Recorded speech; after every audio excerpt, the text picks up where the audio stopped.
So that background really gives us information as to why it's important for us to consider spirituality and religiosity in social work practice, especially towards the end of life.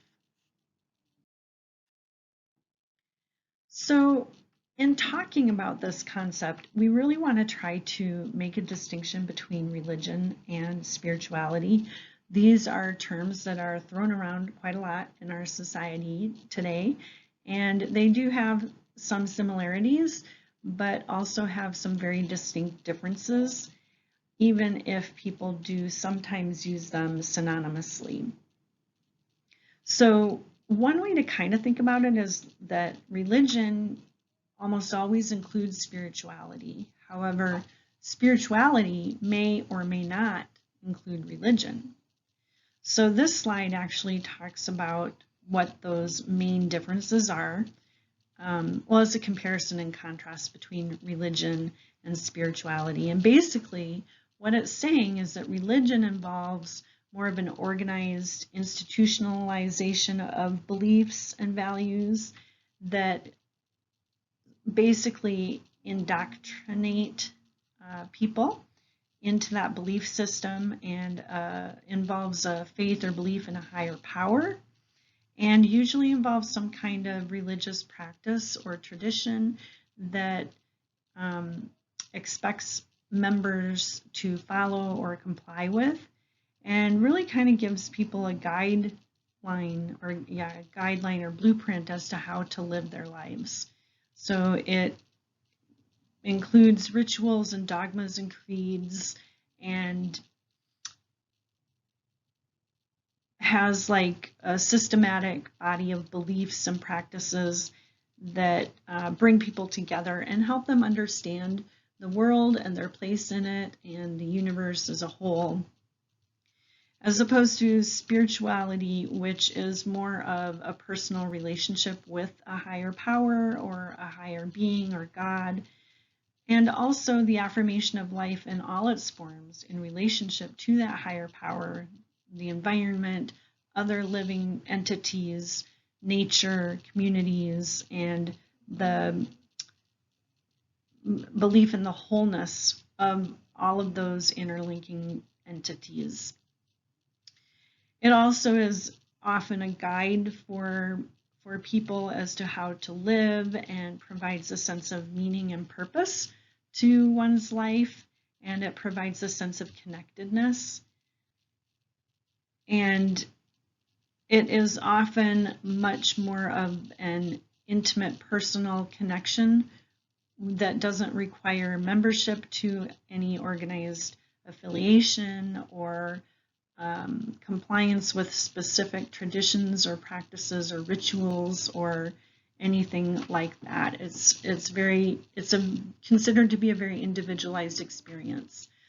That said, spirituality is often considered a very complex aspect of the human experience, and like I mentioned a minute ago, it offers a sense of purpose or meaning of life derived from a belief in a higher power or energy or life source of some kind. It also assists in building people's self-identity, and it might include religious or faith experiences, as I mentioned, and it may include other non-materialist values such as experiencing beautiful art or music or nature.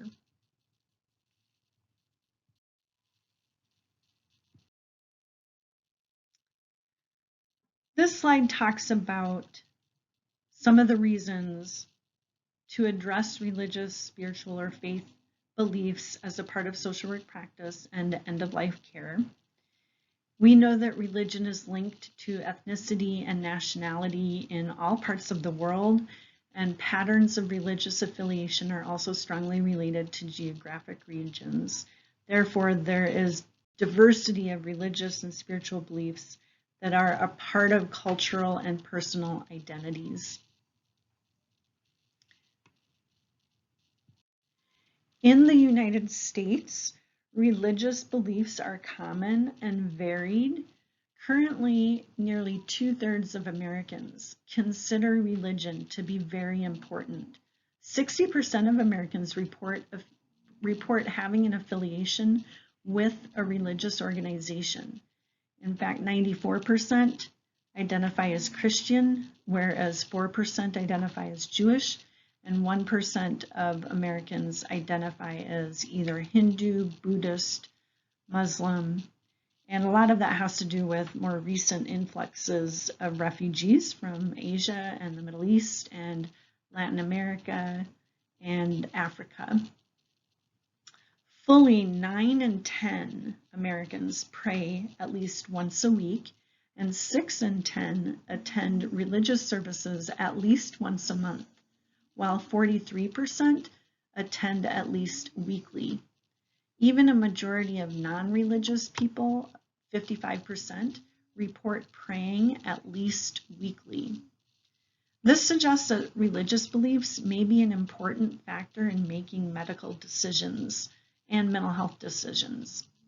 Therefore, healthcare practitioners and human service professionals need to be aware of some of the more common beliefs so that they are better able to care for their patients or clients. We know that religious and spiritual beliefs are common across populations, and these beliefs strongly influence daily life, including how people dress, what foods they eat or don't eat, relationship dynamics and behavioral patterns, celebrations of life, including birth and death and everything in between, lifestyle, and the like.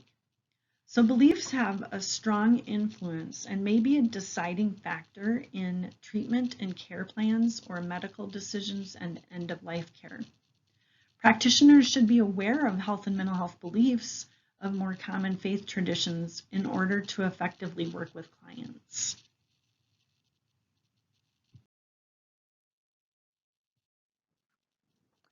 So, although we covered some of those statistics about faith communities and identity and affiliations that people have with religious organizations or spiritual direction, we also know that for many people, religion and spirituality can cause a sense of distress or even a sense of being wounded.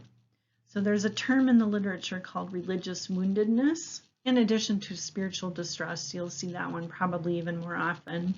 But this really relates to the idea that sometimes religion and spirituality do not give people a sense of hope or peace or guidance or strength, and it can actually be kind of a stressful thing depending on what experiences they may have had. For some people, when something bad happens that they can't really understand, they tend to blame God or a higher power or some existential existence. And sometimes that frustration or resentment of not being able to understand why something bad happens can cause people to withdraw or distance themselves or feel abandoned by their belief systems or their faith. For some people, that can lead to a sense of guilt and despair, and for other people, a sense of resentment, and for other people, a sense of freedom, where they don't feel attached to any of that, so therefore, they don't necessarily feel a connection between their life experiences and some kind of an invisible faith system or belief system. So depending on people's life experiences and how that synthesizes with things that they've been taught about religion or spirituality or beliefs or faith or anything related to that, sometimes people start to question those beliefs and things that they've been taught rather than just conforming and kind of having, this notion of foreclosure and just following in people's footsteps.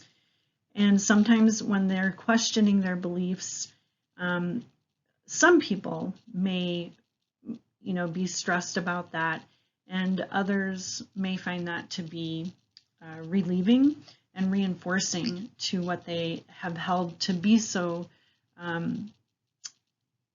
strong in their lives up to that point. Having the experience of being in the majority, but being criticized greatly for that identity and that affiliation can also cause stress for some people. And always feeling like they have to live up to other people's expectations can also be very stressful. And for other people, having the experience of being in the minority and feeling like that the dominant belief or cultural system is being imposed upon them can also be very stressful, and being within the criticizing group, and that can be very, very stressful for people too.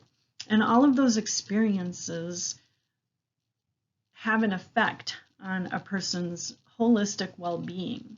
And so that's a big reason why it's important for us to consider what the experiences of our clients are with religion and spirituality across their lifespans, because what their experiences have been earlier in life likely influences how they perceive things at the end of life in one way or another. For some people who have been religiously wounded or have experienced spiritual distress at some point during their lives, oftentimes at the end of life, you will find them come back around to those experiences and try to reconcile them or make amends or put things into perspective and find another way to view those experiences so that they can have a sense of resolution and understanding for what happens when they're no longer alive. So oftentimes you will see that at the end of life when working with older adults, that spirituality and religion becomes more important than maybe it had been previously because of their experiences at that point and that stage in their development and point in life.